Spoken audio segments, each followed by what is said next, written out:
Nandyal Kurnool bypass రోడ్డులోని LKR function hall వద్ద దారుణ హత్య జరిగింది. పట్టణానికి చెందిన ఆటో డ్రైవర్ వినయ్ కుమార్ దారుణ హత్యకు గురయ్యాడు.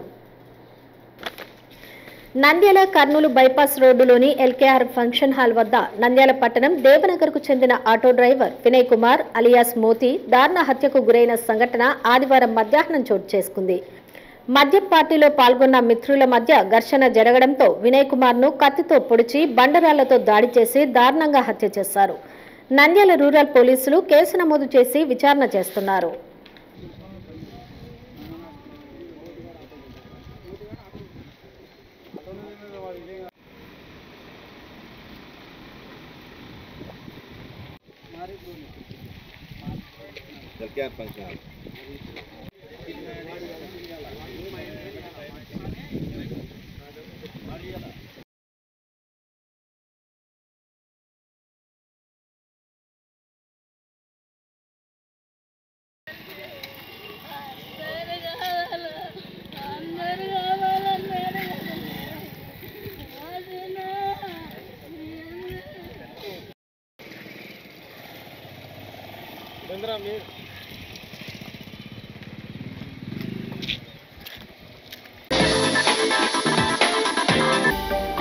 హలో అండి, నేను మీ గిరాక్ Sita. Please do subscribe to Nandyal communications.